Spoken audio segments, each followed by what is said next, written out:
Assalamualaikum warahmatullahi wabarakatuh. Bismillahirrahmanirrahim. Alhamdulillahirabbil alamin. Wassalatu wassalamu ala asyrafil anbiya wal mursalin sayyidina maulana Muhammad wa ala alihi wa sahbihi ajmain. Amma ba'du. Selamat bertemu kembali dengan saya Muhammad Tajib di channel Kampung Ilmu. Channelnya orang-orang yang tetap istiqomah mencari ilmu. Pada kesempatan ini saya akan melanjutkan ngaji kitab Tarbiyatul Aulad fil Islam yang ke-25, pendidikan anak-anak dalam Islam, yang akan membahas mengkhitankan anak dan hukum-hukumnya. Khitanul maulud wa ahkamuhu. Al-mabhasur rabi'u, khitanul maulud wa ahkamuhu. Maknal khitanu lughatan wastilahan. Al khitanu fil lughati maknahu qat'ul qalfati ay al jildah allati ala ra'siz zakari. Pembahasan yang keempat berkaitan dengan khitan bayi dan hukumnya. Makna khitan secara bahasa dan istilah. Makna khitan secara bahasa berarti memotong kulit atau kulop yang menyelubungi kepala kemaluan pria atau penis.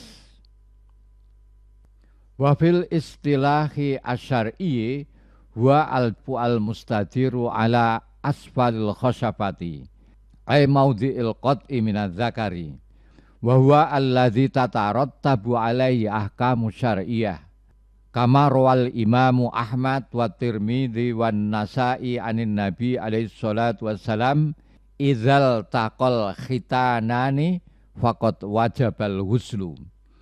Wa fi riwayati Tabrani idzal taqa al khitanani wa ghabat al kasyafatu faqad wajabal ghuslu anzala aw lam yunzil. Sedangkan menurut istilah syar'i, khitan adalah membuka bulatan kulit penis dari bawah kepala penis yang merupakan tempat pemotongan penis yang menjadi konsekuensi hukum syariat. Diriwayatkan oleh Imam Ahmad dan An-Nasa'i dari Nabi Shallallahu Alaihi Wasallam, jika bertemu dua khitan, maksudnya kemaluan laki-laki dan wanita, maka wajib mandi.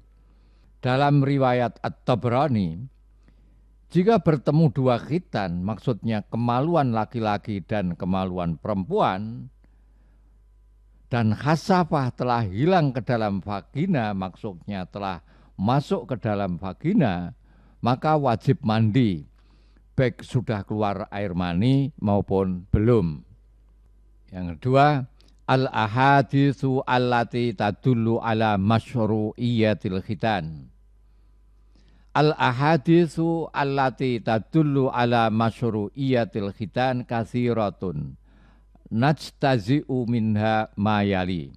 Rawal Imam Ahmad fi musnadihi min hadits Ammar bin Yasir qala Rasulullah sallallahu alaihi wasallam minal fitrah al-mazmazatu wal istinsyaku wa qassu syaribi wasyaku wa taqlimul adzafiri wa natful ibti wastighdadu wal ikhtitanu. B. Hadis-hadis yang menunjukkan disyariatkannya khitan. Cukup banyak hadis yang menunjukkan disyariatkannya khitan. Imam Ahmad meriwayatkan dalam musnadnya itu kitab hadis yang disusun oleh Imam Ahmad. Dari Ammar bin Yasir, ia berkata bahwa Rasulullah Shallallahu Alaihi Wasallam telah bersabda, di antara fitrah itu ya naluri. Ya, di antara fitrah naluri setiap orang yang harus dikerjakan adalah berkumur, menghirup air ke hidung, mencukur kumis, bersiwak, memotong kuku, mencabut bulu ketiak, mencukur bulu kemaluan, dan khitan. Ini tadi ada catatan kaki, saya bacakan.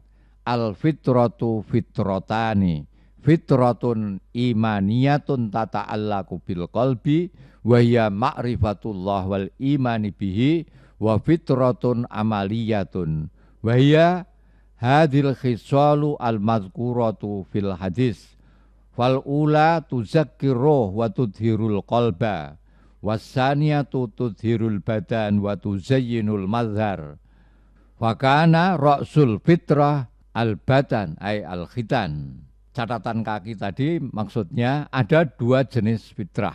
Pertama, fitrah iman. Nah, fitrah iman ini terkait dengan hati, yaitu mengenal Allah dan mengimaninya, termasuk menyucikan jiwa dan membersihkan hati. Yang kedua, fitrah amaliyah, yaitu hal-hal yang disebut pada hadis ini, termasuk membersihkan badan dan menghiasi penampilan. Sedangkan pangkal fitrah badan adalah khitan. Wa fis shahihain min hadis Abi Hurairah radhiyallahu anhu qala Rasulullah sallallahu alaihi wasallam al fitratu khamsun al khitanu wal istihdadu wa qassu syaribi wa taqlimul adzafiri wa natful ibti. Dari Abu Hurairah radhiyallahu an, ia berkata bahwa Rasulullah sallallahu alaihi wasallam bersabda, fitrah itu ada 5, yaitu khitan, mencukur bulu di sekitar kemaluan, memotong kumis, memotong kuku, dan mencabut bulu ketiak. 3, hal khitanu wajibun am sunnatun. Ikhtalafal fuqaha'u fi amril khitan. Hal huwa wajibun am sunnatun. Falladzina qalu bisunniyatihi al-imamul Hasan al-Basri wal imamu Abu Hanifah wa ba'dul Hanabilah. C. Hukum hitam. Hukum hitam itu wajib atau sunnah. Para ulama berpendapat mengenai hukumnya khitan. Apakah wajib atau sunnah? Ulama yang berpendapat bahwa khitan itu hukumnya sunnah adalah Imam Hasan al-Basri, Imam Abu Hanifah, dan sebagian ulama mazhab Hambali. Wa hujjatum fi dzalika ma rawahul Imam Ahmad an Shaddad ibn Aus anin Nabi sallallahu alaihi wasallam annahu qala al-khitanu sunnatun lirrijal wa mukarramatun lin nisa. Wa hujjatum kadzalik anna Rasulullah sallallahu alaihi wasallam qarana al-khitana fil hadis bil masnunat kataklimil adzafiri wa natfil ibti wa ghairiha. Fadalla ala annal khitana sunnatun wa laisa biwajibin.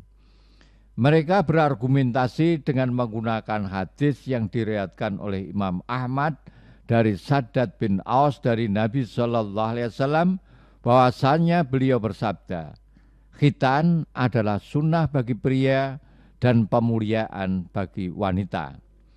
Argumentasi mereka adalah bahwa Rasulullah sallallahu alaihi wasallam menyejajarkan khitan dengan hal-hal yang sunnah, seperti memotong kuku, mencukur bulu ketiak, dan lain-lain. Hal ini menunjukkan bahwa khitan hanya sunnah dan tidak wajib. Maksudnya bahwa Rasulullah dalam menyebutkan khitan itu disejajarkan, dibarengkan dengan hal-hal sunnah, sehingga bisa diambil kesimpulan bahwa khitan itu sunnah. Wa hujjatum aidan ma qalahul Imamul Hasan al-Basri qad aslama ma'a Rasulillah sallallahu alaihi wasallam an-nasu al-aswadu wal abyadu wal rumiyu wal farisiyu wal habasiyu fama fatisa ahadan minhum falau kanal khitanu wajiban lama qabila islamahum hatta yuhtatanu. Mereka juga bersandar pada perkataan Imam Hasan al-Basri. Orang-orang masuk Islam bersama Rasulullah sallallahu alaihi wasallam, di mana mereka ada yang berkulit hitam, berkulit putih, orang Romawi, orang Persia, dan Habasyi. Dan beliau Rasulullah tidak memeriksa mereka satu persatu apakah mereka sudah dikhitan atau belum, apakah mereka dikhitan atau tidak. Jika khitan wajib, tentu beliau tidak akan menerima keislaman mereka sebelum dikhitan. Walladzina qalu biwujubihi hum Asy-Sya'bi wa Rabi'ah wal Auza'i wa Yahya bin Sa'ad al-Ansari wa Malik wa Syafi'i wa Ahmad. Wa syaddada fi amril khitan al-Imam Malik hatta qala man lam yahtatin lam tajzi imamatu wa lam tuqbal syahadatuhu. Ulama yang berpendapat bahwa hukum khitan itu wajib adalah Asy-Sya'bi, Rabi'ah, Al-Auza'i, Yahya bin Sa'ad al-Ansari, Imam Malik, Imam Syafi'i, dan Imam Ahmad. Mereka sangat menekankan soal khitan ini. Bahkan Imam Syafi'i berkata, barang siapa yang belum dikhitan tidak boleh menjadi imam dan tidak diterima syahadatnya. Mereka berargumentasi mengenai wajibnya khitan dengan beberapa hadis, yaitu wahtajja haula illa a'immah alal wujub bi adillatin katsiratin najtazi'u minha mayali. Rawal Imam Ahmad wa Abu Dawud an Usaim bin Kulayb an Abi an Jaddi annahu jaa ilan Nabi sallallahu alaihi wasallam faqala qad aslamtu qala alqi angka sya'rul kufri wahtatin. Dari Usaim bin Kulayb, dari bapaknya, dari kakeknya, bahwa ia menemui Nabi sallallahu alaihi wasallam dan berkata, aku sudah masuk Islam. Beliau lalu bersabda, cukurlah habis rambut kekufuranmu itu dan berkhitanlah. Maksudnya kepalanya itu suruh gundul dan disuruh khitan. B.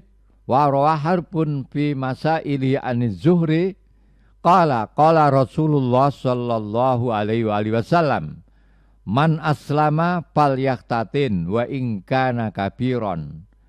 Fal hadis wa in kana dhaifan fa innahu yasluhu litaqwiyah wal i'tidad. Diriwayatkan oleh Harb di dalam masailnya dari Az-Zuhri, ia berkata, bahwa Rasulullah sallallahu alaihi wasallam bersabda, barang siapa masuk Islam maka berkhitanlah meskipun sudah dewasa. Meskipun hadis ini lemah, maksudnya dhaif, namun dapat dijadikan penguat hadis-hadis lain yang sahih. Warwa Waqi an Salim an Amr bin Haram an Jabir an Yazid an ibni Abbas radhiyallahu anhuma qala al-aqlafu la tuqbalu lahu salatun wa la tu'kalu dzabihatuhu. Diriwayatkan oleh Waqi dari Salim, dari Amr bin Haram, dari Jabir, dari Yazid, dari Ibnu Abbas radhiyallahu anhuma, ia berkata, orang yang belum dikhitan tidak diterima salatnya dan sembelihannya tidak boleh dimakan. Jadi kalau belum sunat, belum khitan, nyembelih, tidak boleh dimakan itu sembelihannya. D. Warawal Baihaqi an Musa bin Ismail an Ali radhiyallahu anhu qala wajadna fi qaimi sayfi Rasulillah sallallahu alaihi wasallam bis sakhifah annal aqlafa la yutraku fil Islam hatta yahtatina. Diriwayatkan oleh Al-Baihaqi dari Musa bin Ismail dari Ali alaihissalam, ia berkata, kami menemukan pada gagang pedang Rasulullah sallallahu alaihi wasallam selembar kertas yang bertulis, orang yang belum dikhitan tidak boleh dibiarkan masuk Islam hingga berkhitan. Qalal khitabi ammal khitanu fa innahu wa in kana madhkuran fi jumlatis sunan fa innahu inda katsirin minal ulama alal wujub wa dzalika annau syi'aruddin wa bi yu'raful muslimu minal kafir wa idza wujidal mahtunu baina jama'ati qatla ghaira mahtunin sulliya alaihi wa dufina fi maqabiril muslimin. Al-Khitabi berkata, meskipun khitan disebutkan dalam hal-hal yang disunahkan, menurut para ulama hukumnya wajib. Sebab khitan adalah identitas atau syiar agama. Dengan khitan, seorang muslim dapat dibedakan dari orang kafir. Jika di antara mayat-mayat orang yang tidak berkhitan ditemukan orang yang berkhitan, maka ia salatkan dan dikuburkan di pemakaman muslimin. Wa qad allala alladzina qalu biwujubil khitan minal fuqaha annal aklafa mu'ridun li fasadi taharatihi wa sholatihi. Fa innal qalfata tasturu dzakara kullahu wa yusibu al baulu wala yumkinu al istijmaru laha wala yumkinul istijmaru laha fasihhatut taharati was shalah mauqufatun alal khitan walihadza mana'a katsirun minas salaf wal khalaf imamatahu amma sholatu ma'a nafsihi wa yu'addu ma'zuran kaman ma'ahu salisu baulin. Para ahli fikih yang menyatakan wajibnya khitan berpendapat, orang-orang yang belum dikhitan dapat menyebabkan rusaknya wudhu dan salatnya. Karena kulub, maksudnya kulit yang menutupi ujung zakar, akan terkena air kencing dan tidak mungkin menceboknya. Maka sempurnanya wudhu dan sholat tergantung dengan khitan. Oleh karena itu, kebanyakan ulama salaf dan khalaf melarang orang-orang yang belum dikhitan untuk menjadi imam. Sedangkan bila ia sholat sendirian, maka dinilai sebagai orang yang diberi uzur, seperti orang yang selalu kencing atau beser. Qala ta'ala, summa auhayna ilaika anittabi millata Ibrahim hanifa. An-Nahl 123. War rasulu sallallahu alaihi wa alihi wasallam wa ummatuhu ma'muruna bittiba'i millati Ibrahim. Wal khitanu mim millati Ibrahim alaihissalam. Wa mimma yadullu ala dzalika ma rawahul Bukhari wa Muslim an Abi Hurairah radhiyallahu anhu inna Ibrahim alaihissalam ukhtutina wa huwa ibnu samanina sanah wa fi riwayatin annahu awwalu man adhafa dhaif wa awwalu man labisa sarawil wa awwalu man ikhtatana wastamarral khitanu ba'dahu fir rusuli wa atba'ihim hatta bi'asatur rasul sallallahu alaihi wa alihi wasallam. Faqad rawat Tirmidzi wal Imam Ahmad an Abi Ayyub qala Rasulullah sallallahu alaihi wasallam arba'un min sunanil mursalin al khitanu wa ta'atturu wasiwaku wan nikahu. Kemudian kami wahyukan kepadamu Muhammad, ikutilah agama Ibrahim, seorang yang hanif, dan bukanlah dia termasuk orang-orang yang mempersekutukan Tuhan. Rasulullah sallallahu alaihi wasallam dan umatnya diperintah untuk mengikuti agama Ibrahim alaihissalam. Sedangkan khitan merupakan bagian dari agama Ibrahim. Ini ditunjukkan dalam sebuah hadis yang diriwayatkan oleh Imam Bukhari dan Muslim dari Abu Hurairah radhiyallahu anhu. Sungguh Ibrahim alaihissalam dikhitan pada usia 80 tahun. Dalam riwayat lain disebutkan, dia adalah orang pertama yang menjamu tamu. Dia adalah orang yang pertama kali memakai celana panjang. Pertama kali dikhitan. Rasul-rasul setelahnya melanjutkan khitan hingga Rasulullah sallallahu alaihi wasallam.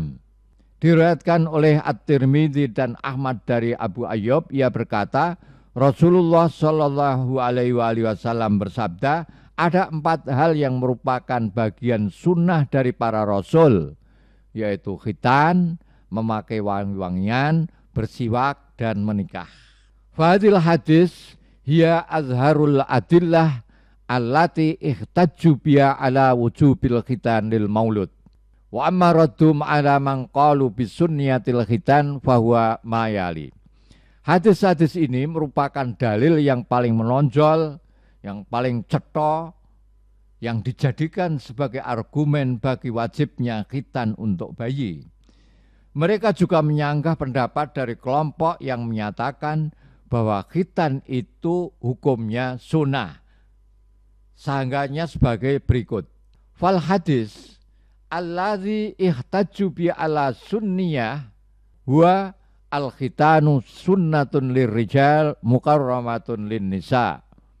Waqad qala anhu ulama'ul hadis annahu dhaifun min nahiyatis sanad. Wal hadis adzaif kama huwa ma'lumun indal fuqaha la yuhtajju bi bistimbatil ahkam asyariyah. Wa ala fardin annahu sahihun. Fayakunul makna anna Rasul sallallahu alaihi wasallam sannal khitana wa amara bihi fayakuna wajiban was sunnah ya at-tariqah yuqalu sanantu lau kadza ay syara'tu wa qalu alaihi salatu wassalam al khitanu sunnatun lirrijal ay masyru'un lahum. Hadis yang menjadi argumen bahwa khitan itu hukumnya sunnah adalah khitan itu disunahkan bagi laki-laki dan pemuliaan bagi wanita. Namun, para ahli hadis mengatakan bahwa sanad hadis ini lemah atau dhaif, sedang hadis dhaif tidak dapat dijadikan argumen dalam menetapkan hukum syar'i. Sekalipun hadis ini sahih makna, Rasulullah menyunahkan khitan dan memerintahkannya. Berarti itu sesuatu yang wajib. Sunnah berarti jalan. Jika dikatakan sanantu lau kaza, maka itu berarti saya mensyariatkannya. Oleh karena itu, maka kata-kata beliau, al-khitanu sunnatun lirrijal, khitan itu disunahkan bagi laki-laki, berarti khitan itu disyariatkan bagi laki-laki. Amahtijajuhum bi annar rasul koronal khitan bil masnunat kataklimil adhafir fayakunu sunnatun kabakil masnunat fahuwa ihtijajun ghairu sahihin li'annal khisala al malqurata fil hadisi minha ma huwa wajibun kal mazmadwati wal istinsaki bil ikhtisal wa minha ma huwa mustahabun kasiwak wa amma taklimul adhafiri wa in kana sunnatan fa innahu fi ba'dil ahyan yakunu wajiban li sihhatit taharah wa dzalika fi khinil italah wa tarakkumil ausakhi tahtaha idzan fal hadisu alladzi ihtajju bi yajma'u ma baina tiyatihi ma huwa wajibun wa ma huwa mustahabun. Sedangkan argumen mereka bahwa Rasulullah sallallahu alaihi wasallam telah menyejajarkan khitan dengan memotong kuku sebagai sunnah seperti sunnah-sunnah lainnya, maka argumen ini tidak benar. Karena bagian-bagian yang disebutkan dalam hadis itu ada yang wajib seperti berkumur dan menghirup air ke dalam hidung saat mandi wajib. Ada juga yang berupa anjuran yang disunahkan seperti siwak. Sedangkan memotong kuku jika memang sunnah terkadang menjadi wajib untuk sahnya bersuci. Yaitu saat kotoran bertumpuk dan tertimbun di bawahnya. Jadi hadis yang dijadikan argumen tadi sebenarnya memuat hal-hal yang bersifat sunnah dan wajib.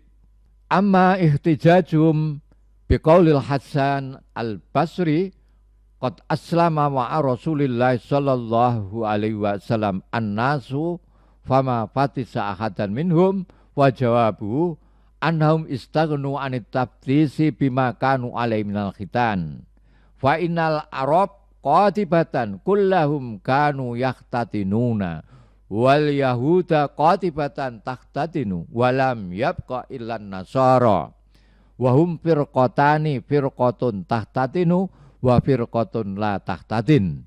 Wa qad ulima kullu man dakhala fil Islam minhum wa min ghairihim.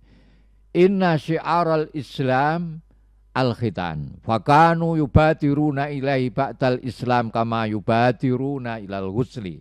Wa yu'ayyidu ma qala Ibnul Qayyim anna nasa kanu yubadiruna ilal khitan ba'dal Islam kama yubadiruna ilal ghusli. Hadis Utsaimin bin Kulayb alladzi sabaqa dzikruhu. Anna jaddahu ja'a ilan Nabi sallallahu alaihi wasallam faqala qad aslamtu qala alqi anka sya'ral kufri waqtatin. Wa kadzalika hadis Zuhri alladzi marra annahu alaihi salatu wassalam qala man aslama falyaqtatin wa in kana kabiran. Adapun argumentasi mereka dengan kata-kata Hasan Al-Basri, orang-orang masuk Islam bersama Rasulullah sallallahu alaihi wasallam dan beliau tidak memeriksa mereka satu persatu apakah sudah dikhitankan atau belum.